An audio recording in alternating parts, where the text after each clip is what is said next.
360 మంది అయ్యగారులు ఉన్నామయ్యా. 300 మంది అయ్యగారులు 360 మంది అయ్యగారులు. నేను పెద్ద అయ్యగారిని పీఠాపతిని.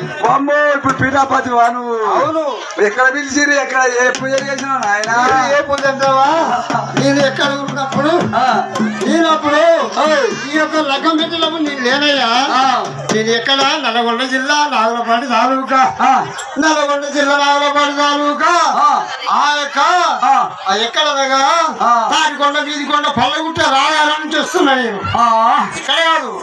అటువంటి సమయాన మేము అయ్యగారులము మేము అందరం కలుస్తాము. ఒక్క పొద్దు ఉంటాము. ఒక్క పొద్దునగా శంకరాచార్యుల వారికి శంకరాచార్యులగా భీముడు ధరించే చూస్తావా? ఇప్పుడు ధరించేవుగా బాగానే. ఆ యొక్క శంకరాచార్యుల వారికి ఒక్క పొద్దు తప్ప మేము ఎవరికి ఉండము కనుక అటువంటి సమయాలు మేము ఆయగారులు అన్నాము. అందరం కలిసి ఒక్క పొద్దు అంటే 1 గంట వరకు ఒక్క పొద్దు అయిపోతుంది. 1 గంట తర్వాత ఏం చేస్తాము? ఆయగారులు అందరము చేస్తాము.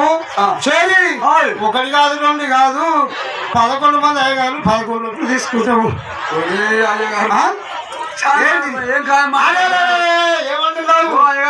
అది కాదు, నువ్వు వచ్చే పని చెప్పు.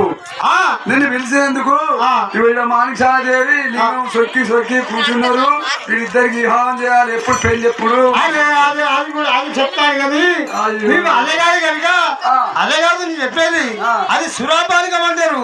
కామధేను కల్పవృక్షము ఇప్పుడు కాదు, కృతాయుగం త్రేతాయుగం ద్వాపర అనంతయుగం అంటూ పుట్టింది. ఆ యొక్క సురుడు దేవతలు తాగినటువంటి యొక్క సురాపానికమైన వారి ఆనాడు తాడి చెట్టు వంగట వంగింది, లెమ్మంటే లేచింది. అటువంటి సమయాలు పుట్టింది అమృతం. కాదుగా మరి మేము అందరం కలుస్తాము. ఒక్క పొద్దు చేసుకుంటాము. మా యొక్క